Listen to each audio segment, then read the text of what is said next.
Welcome to Out of My Mouth, the program where raw thoughts meet unfiltered conversations. Join us as we dive into the depths of human experience, where we share stories, perspectives, and insights that just might challenge the status quo. Get ready to laugh, cry, and ponder the world around you like never before. This is Out of My Mouth.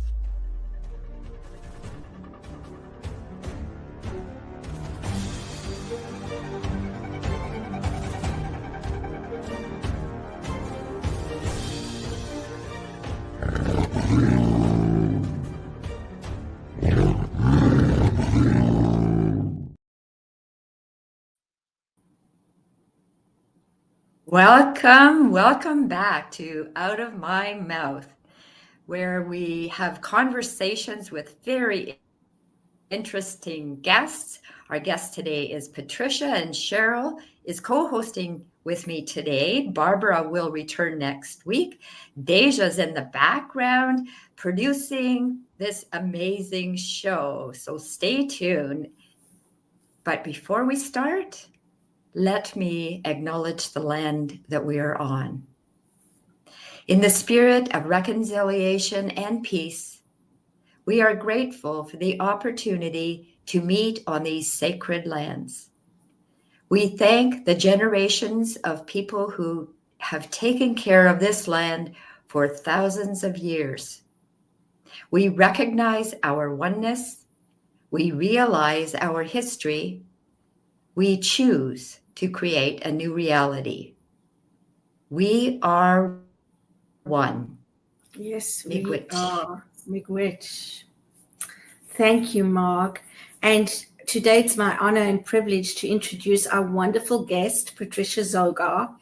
I'm going to tell you a little bit about her career, but I can tell you that there is so much more to this amazing woman who I've got to know a little behind the scenes personally, just by serving on the Unity Canada board and being at the Unity Canada conference a couple of years ago on Vancouver Island, which was wonderful. And Patricia was the lead minister at the time.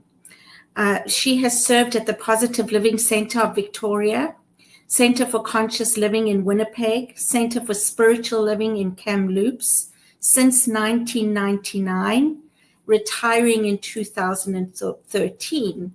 Shortly after retirement, though, she was invited to Unity of Nanaimo to speak, and it became clear that she was not yet done.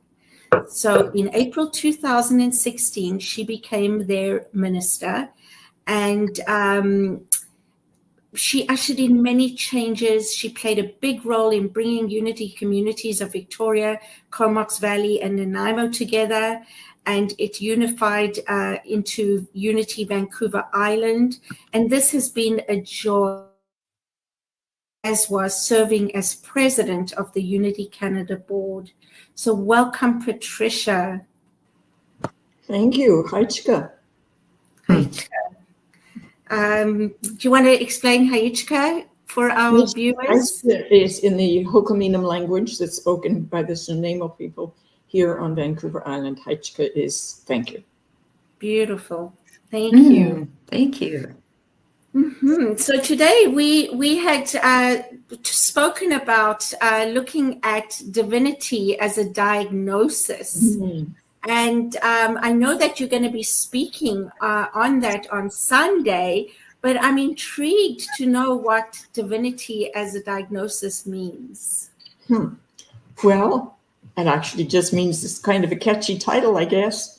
I've found over the years that there's 4 areas of life that people have concerns and challenges with. There's health, finances, relationships, and self-expression of purpose. And by far, I think the biggest one I hear from people about is health. And so that's kind of a catchy, sneaky in how to talk about health.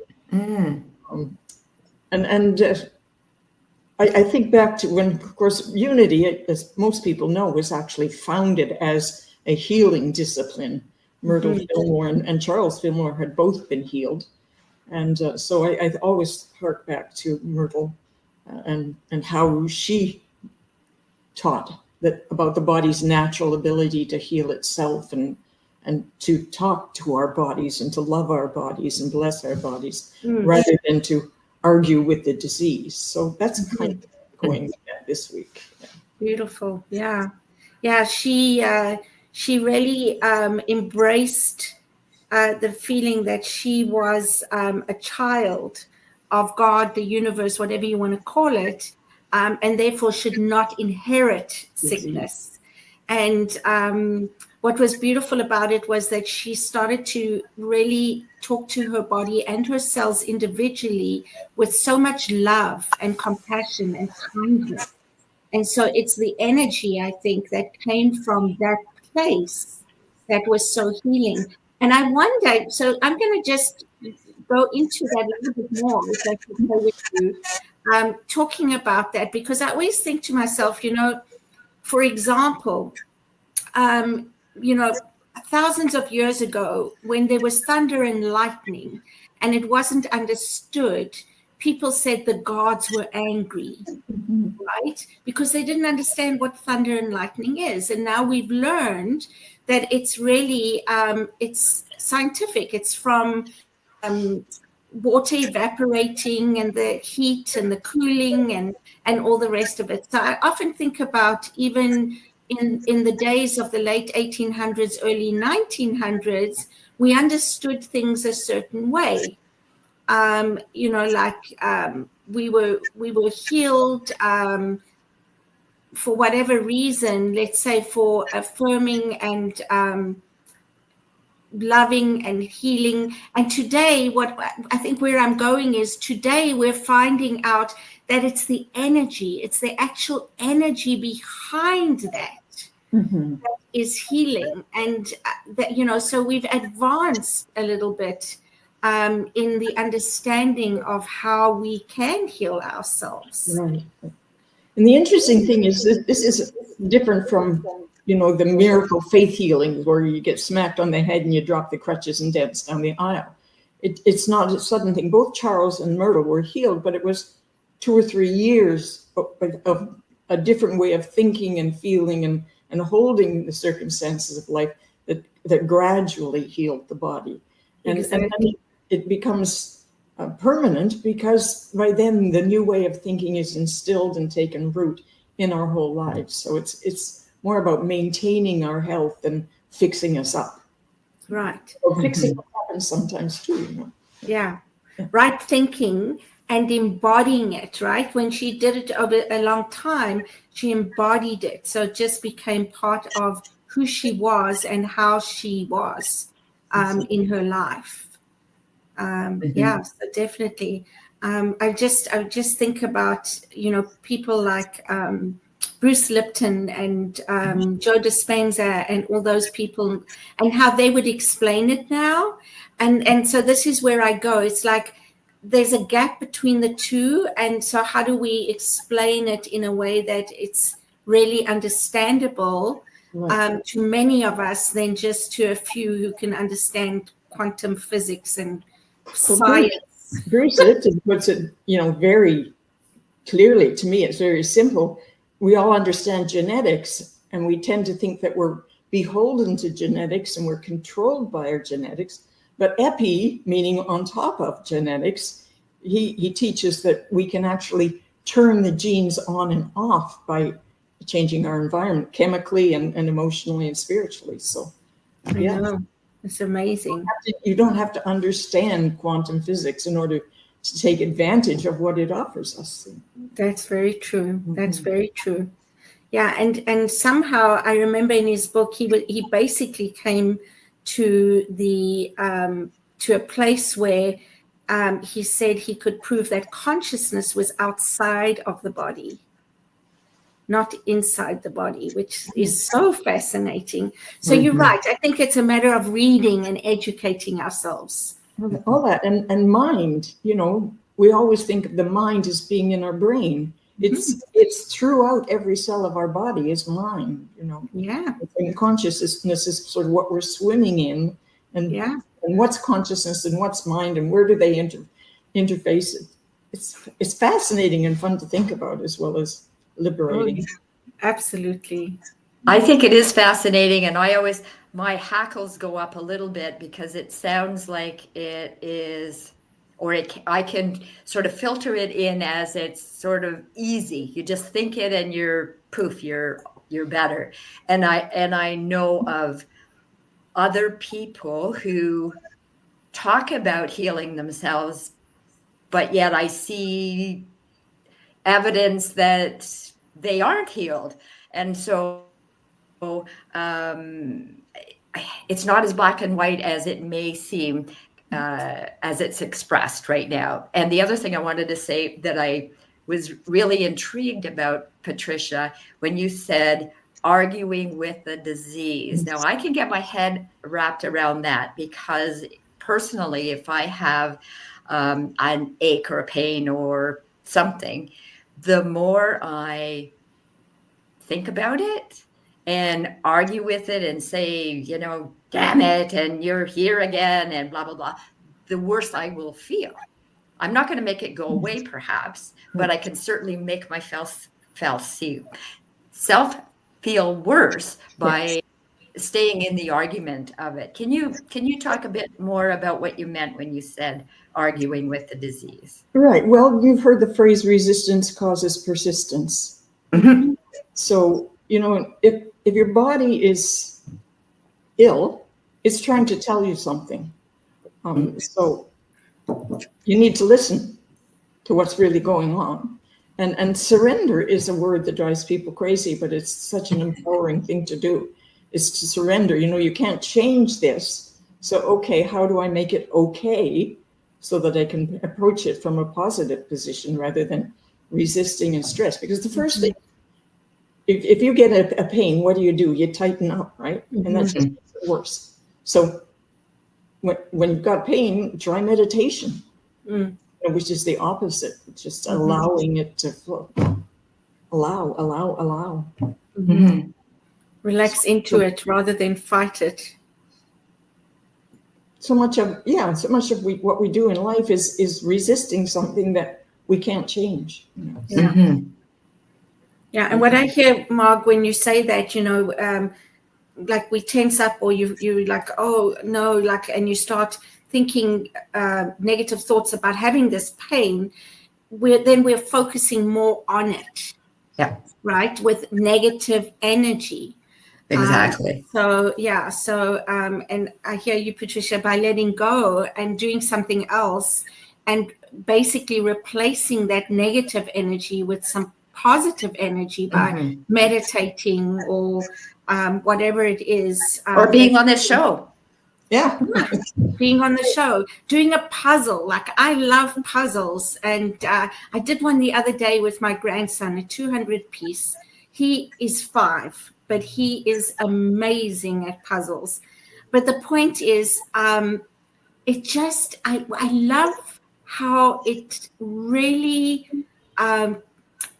takes me in, and I don't think about anything else except for finding peace, which I think is a form of meditation, right? Yeah. And that's really, isn't it, the primary teaching of unity, is what we focus our attention upon, we attract into our experience. So I focus on the pain or focus on peace. Exactly. Yeah. And before the show, we were talking about your first ordination was the Church of Alliance, Church of Truth. International Alliance of Churches of Truth, Canada. Okay, which is now the Church of Truth Alliance. Oh, is it? Okay. Yeah, because I went and I looked at it and I'm like, oh my God, there's another New Thought organization. And we all are talking about the same thing. You're ordained in Science of Mind, Center for Spiritual Living, which was called Religious Science then. You've served at Unity for years and done so much there. And we're all saying the same thing. Yeah. Right? So there must be And so... Sorry. Sorry, Patricia, go I was just ahead. going to say Reverend. What's that? Is it Reverend? No, No? it's irreverent. But I was just going back to what you talked earlier about. Oh dear. That's okay. I thought I turned my phone off. There's some music for us. There you go. I wanted to talk. Sorry. That's no I watched problem something on YouTube the at other all. day. There were these two boys dancing to the alarm of a car going off. Now, do you know how irritating that can be? And here they were, and they were truly like making moves to the alarm that was going off. I thought that was so wonderful. Resist it or use it. There's a demonstration. Exactly. There you go. But going back to you were talking about how science, scientific knowledge changes everything. And that's really what I love about the New Thought teaching, is because it does, well, the very first paragraph of the Science of Mind text, which is the Centers for Spiritual Living text, says, we all look forward to the day when science and religion can join hands and walk together through the invisible to the visible. And, New Thought, Unity, and Centers for Spiritual Living, we're willing to adapt and change as we learn more. And so we can amalgamate spirituality. I'm so sorry. That's a new phone. I don't know what to do with it. So science and spirituality are not fighting in our teaching at all. Yes. Yes, I love that. When I first got involved in this journey, I was a teenager, like at arm's length, really. And today, it really has become side by side, if not one, because I think they're proving so much of what was always known before, but was thought of as hoo-ha or, funny business, is now becoming an understanding of what it is. Because quantum physics has shown that nothing is independent of the observer. Yeah.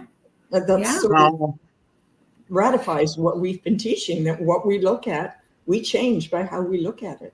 Exactly. It's our perception, it's our energy, it's a whole lot of things. I mean, there's things that I've been reading and hearing about how, nothing is real. Like it's all our projection of things. And, so there's just so much, right? As we come to this understanding, I think we start even thinking further out the box. Like the Matrix, people saying, oh, like we could be in the Matrix. Huge implications, yeah. A lot of what was once science fiction, from Dick Tracy's two-way wristwatch, all the way up to what we do today. It's exactly. Apple.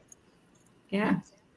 I know. I wonder if that's because they started thinking about it and putting it out there and people started watching it. Like, did we create it?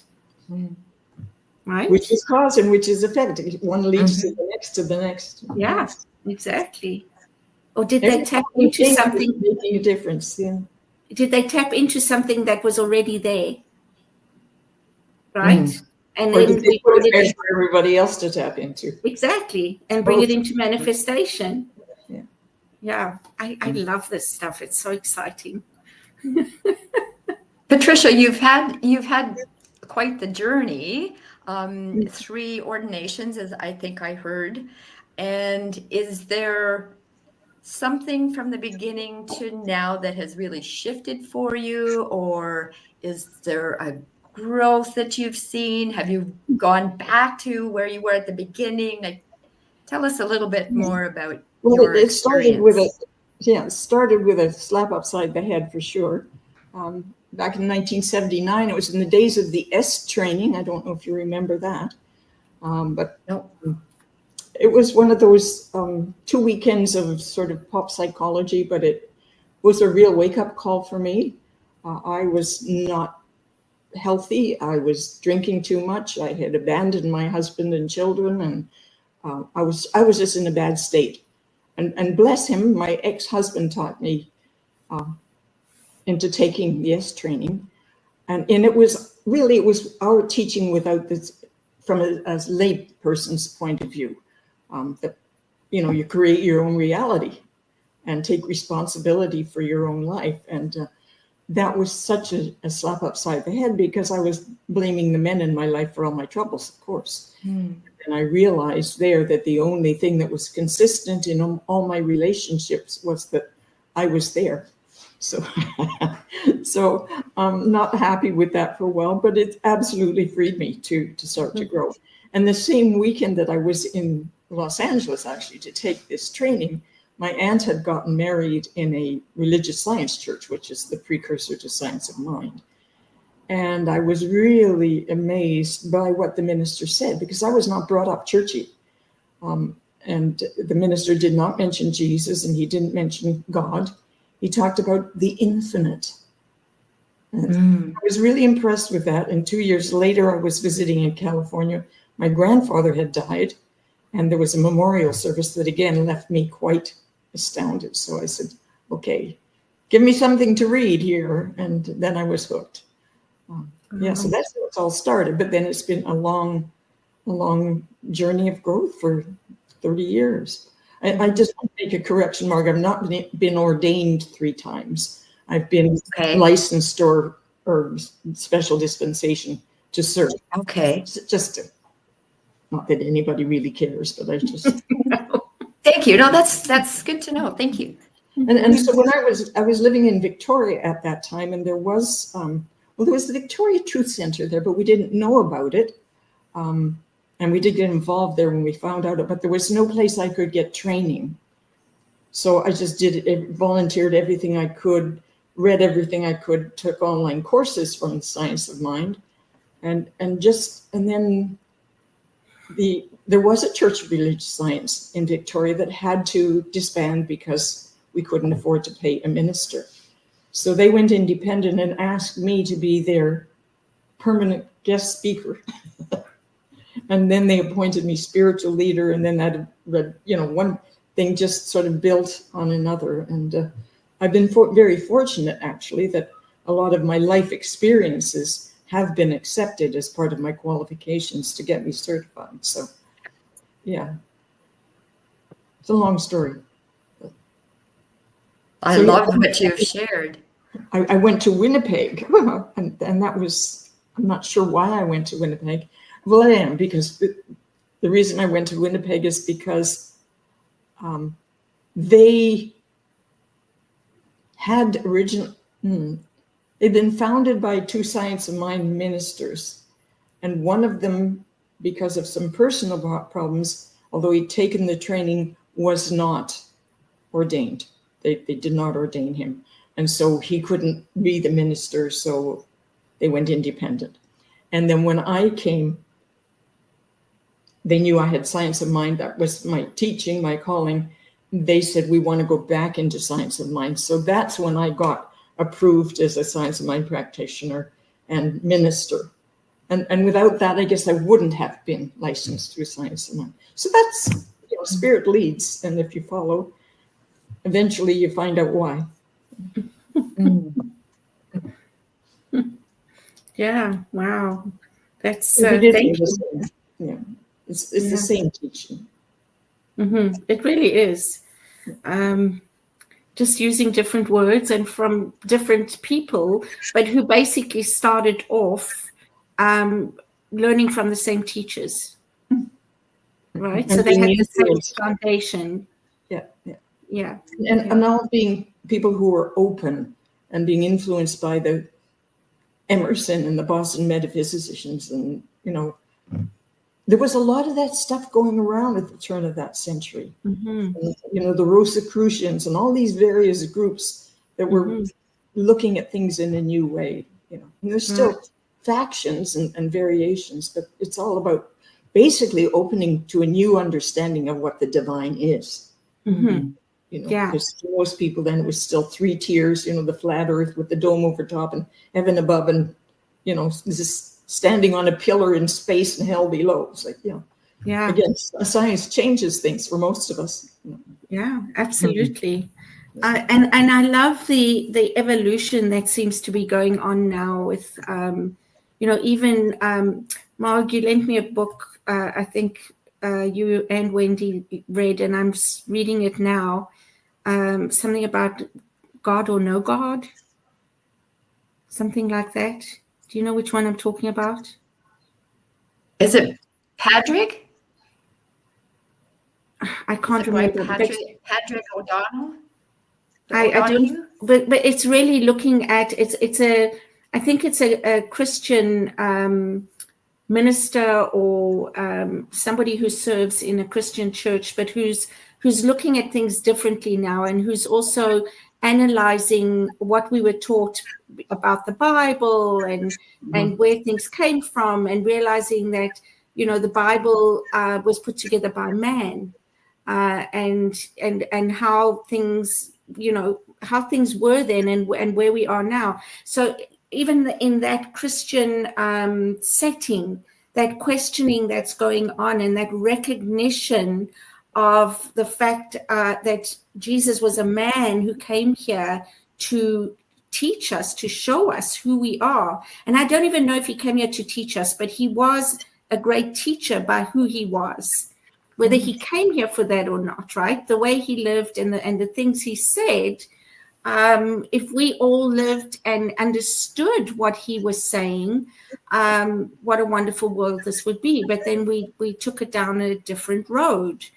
But that seems to be that realization now in so many different places, not just New Thought, and that questioning, and that looking at what was then and why, and being able to really discern, as to what was real and what is real for me today. Mm-hmm. So and throughout Christian churches, John Shelby Spong is another great person to read.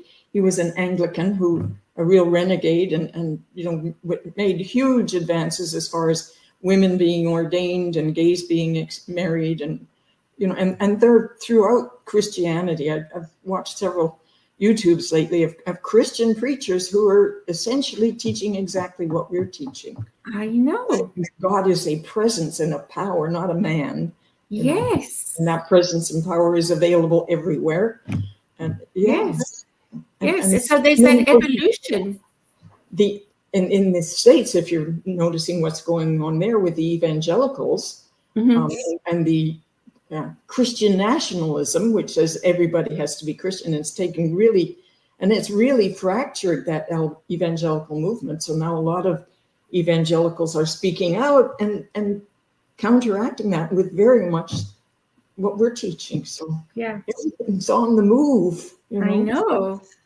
That's what's so exciting. That's why it's really exciting to live in these times, right? Yes. And I think that's the benefit, the education in having these conversations. Because Patricia, using you as an example, you have how many years of living what you have learned and now speaking about it in everyday dialogue. And I think that is really important. For someone like me, I can learn from someone like you more than somebody standing up there, on a pulpit and preaching. I can hear wisdom in conversation. Because we have so much in common. We all have a story, and we can all teach each other something if we listen to each other. Yeah. Absolutely. The key is being able to listen and to hear. To hear, right? Yes. Yeah, yes. Absolutely. Yeah.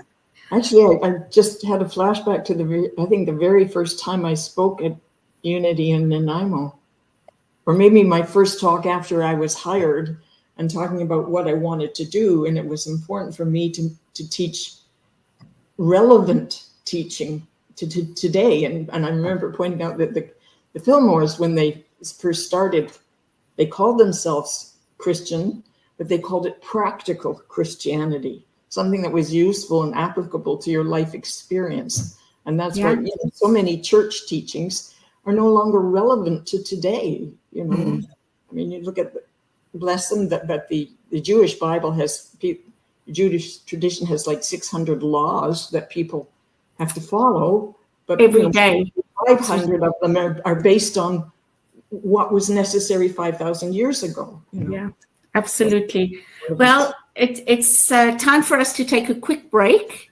So it's a good place to stop and come back, and we will have more wonderful discussion and see where it takes us. So please join us, take a quick break, do what you need to do, and we'll see you in a couple of minutes.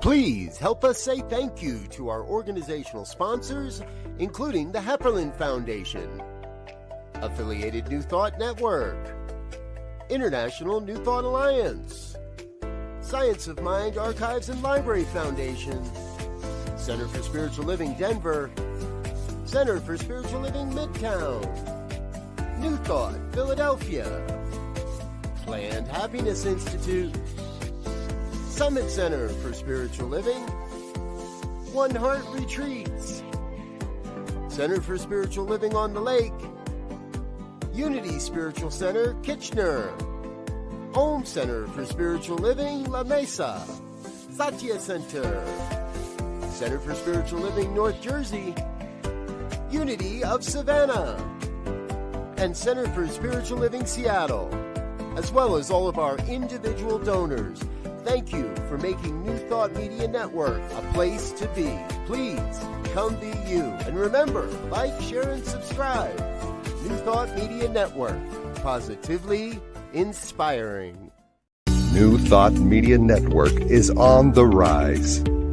We're looking to grow with you. Do you have technical media experience? Or perhaps a desire to learn?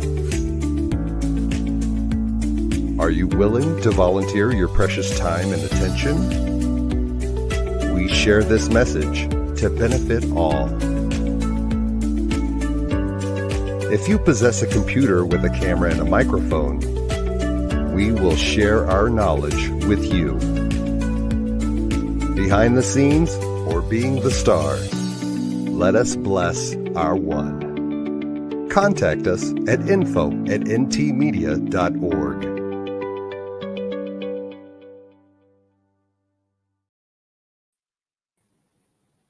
Welcome back. So during the break, I had to run and get the book because I thought, no, I don't remember the name, but I don't want to do it injustice. So it wasn't God or No God. It was With or Without God by Greta Fosper. And, you can't see because I'm blurred. But she is the pastor of United Church in Toronto. And the foreword was by John Shelby Spong, who you mentioned, Patricia, right?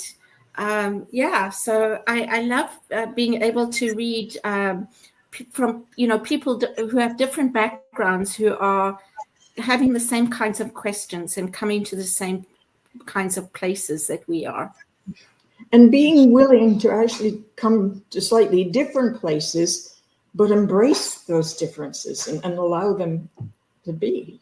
100%. Absolutely. I love that. We're not, I mean, we do have the truth, and so does everybody else, right? Yes. Exactly. Yeah, exactly. The truth is the truth that we make it to be. And then at the end of the day, I was, I was speaking to a friend of mine one day, sorry to interrupt you, and we had this whole long conversation about, all this spiritual and belief systems and all the rest. And then, and she was really quite inspired. And then at the end, I said to her, and I may be wrong. And she was like, oh, thanks for that. And why are we so afraid of being wrong? Yeah, exactly. That's the place where can learn something, Mm-hmm. Well, just before we go on, it reminds me of what I just read here as well. It's why the way we live is more important than what we believe. And so that's, I think, that, where, what is being wrong, what is wrong with being wrong. I think it's more about the way we live than what we believe being right or wrong. Mm-hmm. Yeah. Patricia, I love watching your face as you engage, and I can see the passion just coming through your eyes, and Thank you. You're living a dream, I think. I think we all light up when we talk about this stuff. I mean, what on earth is more important?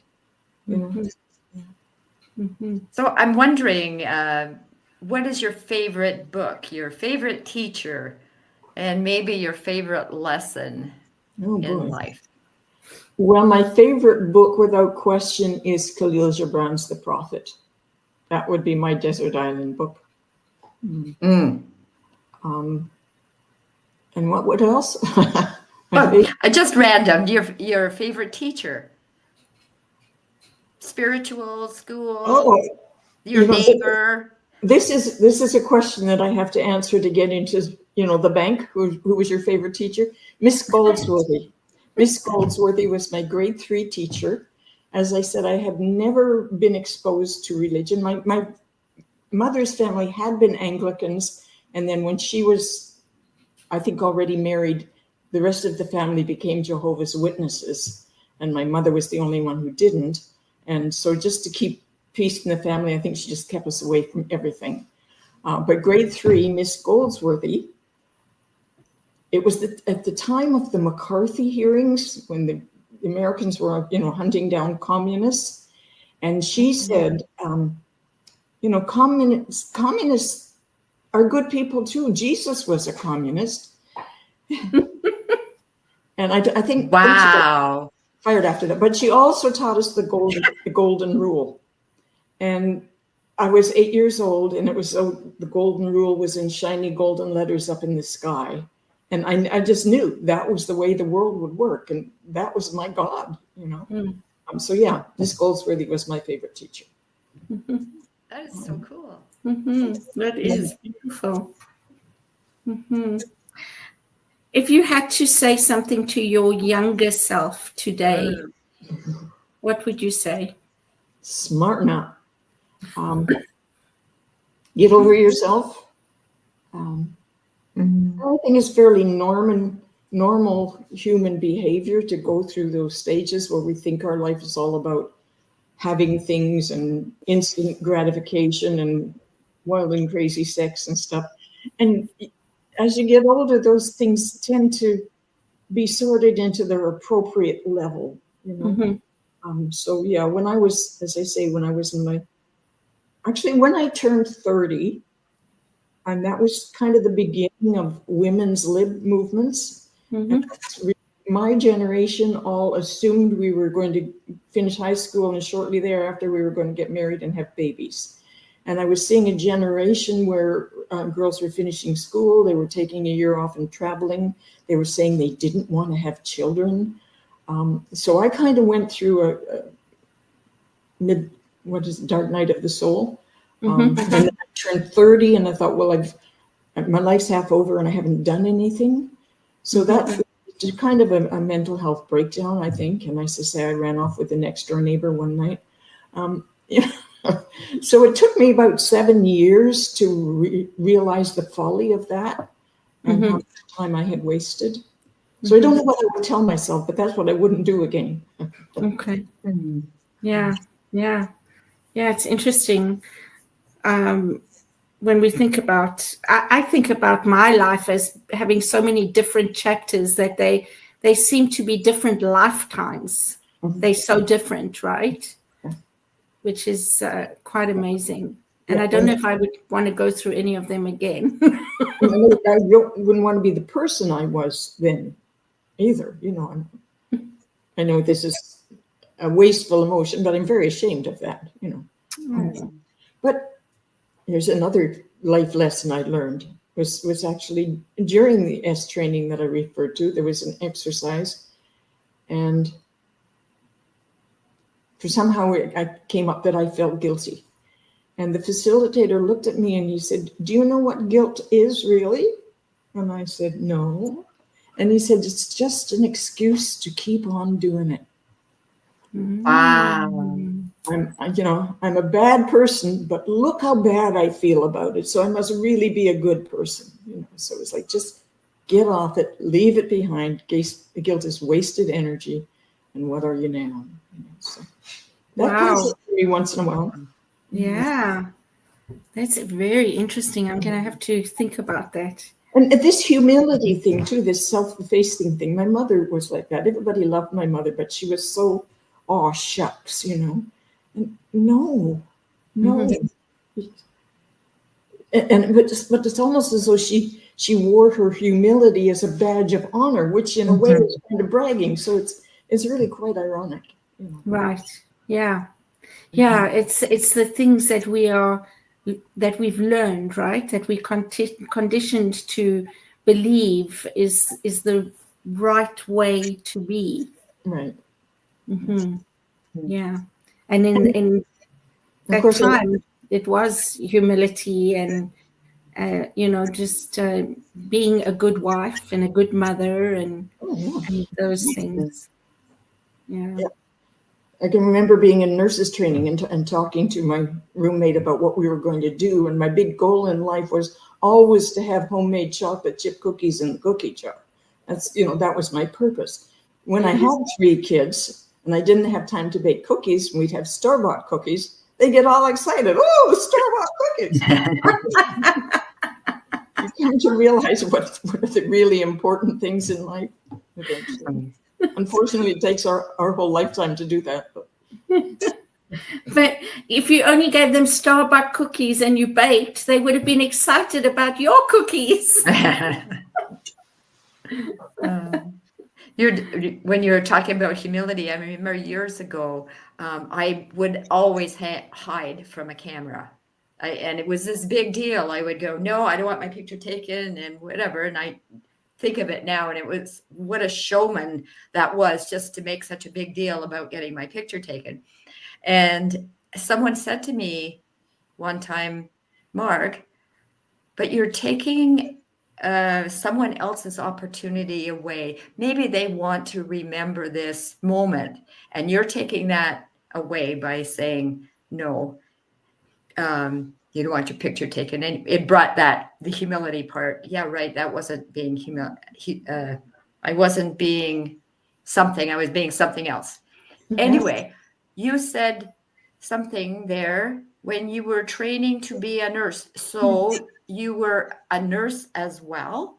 I did not finish nurses training. Okay. I went about halfway through, and after that, I had medical terminology, so I was a medical records transcriptionist. Okay. And I worked in doctors' offices for many years. Yeah. Wow. Yeah. So nothing you goes received past Mark. If you say Pardon me? something, I say nothing goes past Mark. If you say something, she's going to pick it up and she's going to come back and revisit it, which is what makes her a wonderful co-host, right? Cool. Oh, thank And that's you. interesting. You're talking about many lifetimes, just looking at career-wise too. If you live to be 80 or 90 years old, how many? Because I've been, teaching. I taught property management. I was a realtor. And nowadays people don't just do one career. Most ministers in the New Thought organization probably don't get fully active until they're at least 50. Mm-hmm. You need a certain life experience to be ready. Mm-hmm. Right. Yeah. Interesting. That way you can speak of life because you've experienced it. You may not have experienced everything that I've experienced, and vice versa, but your experience comes through as a teaching. I think it's also our value system. I'll speak for myself. Like our values shift. My values shifted as I got older. You know, like Patricia, you were saying, you know, when you're younger, you think about having things and you know, wanting your home to look so, you know, this way, and this thing will look nice in that corner, and this. And now I'm like, if anybody comes over, I'm like, is there anything here you want? Just take it. Then you don't have to worry about breaking it or having it stolen, right? Except for books, Cheryl. We can't take your books. Oh, yeah. No. Books, I'm going to die with. That's just the way it is. You'll have to, I don't know, bury me with some. Getting back to this idea of, you know, learning as we get older, one of the things that's always been on my mind as a minister, and I think is true for most New Thoughts, is how do we attract younger people? I think it's probably true in mainstream churches too. But, and of course I live on Vancouver Island, which is retirement city anyway. But, you know, getting someone less than 50 into the doors is a big achievement. And I think in a way it's a waste of time to try and do that. We should just be who we are, and those who are ready will find us. The thing is, most people, I think, don't have the life experience and are not ready for what we teach until a mature age. So I agree. I often think, boy, if I'd known this when I was 20, my life would have been different. But again, I wasn't ready to learn it. No. Yes. Yeah. And I think, you know, also when I think about myself, you know, having 2 kids, and really life becomes, it's really around those kids, what sports they're doing, schools, their social lives, you know, all the whatever's going on.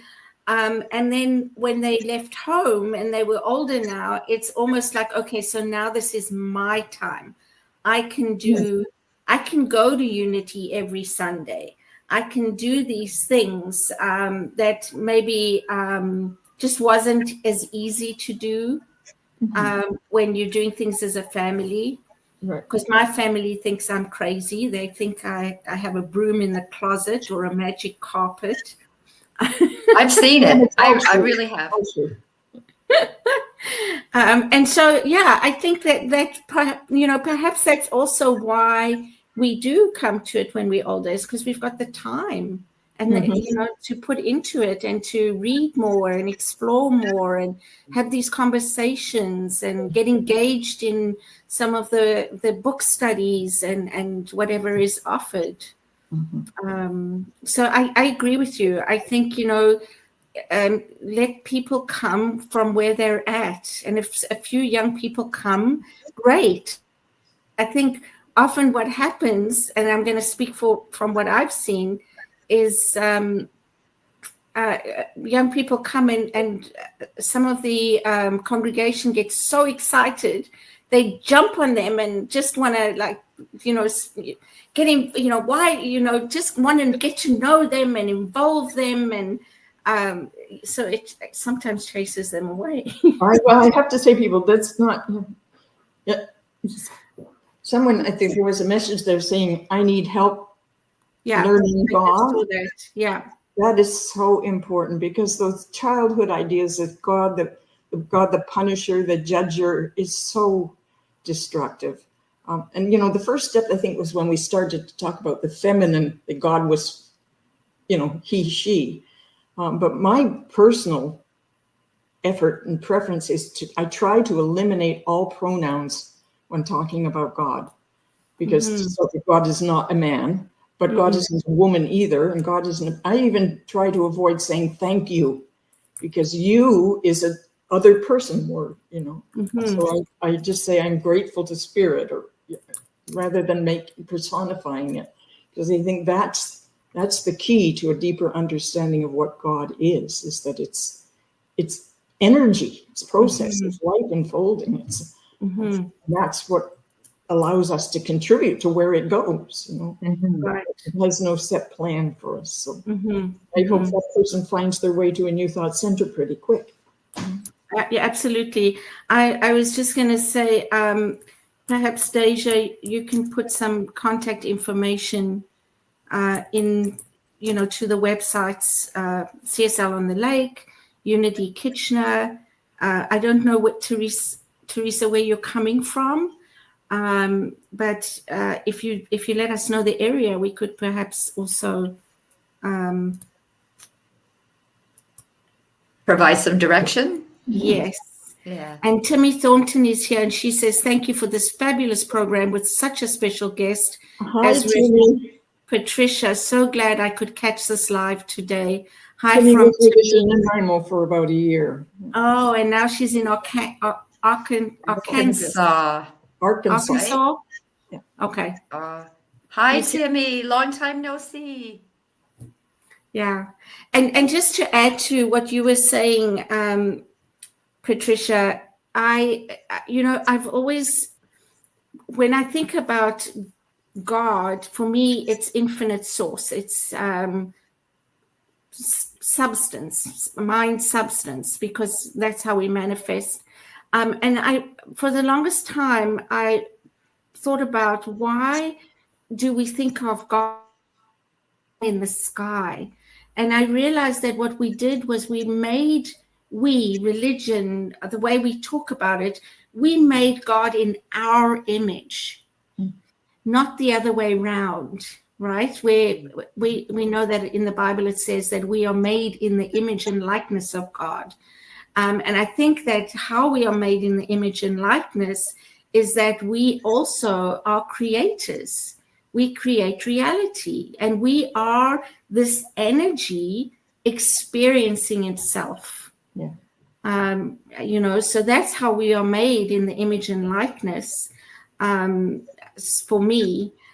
So I don't know if that helps, but Teresa, please feel free to reach out and join us, and just, join the conversation anytime, any place, anywhere that you can find on our website or in our newsletters.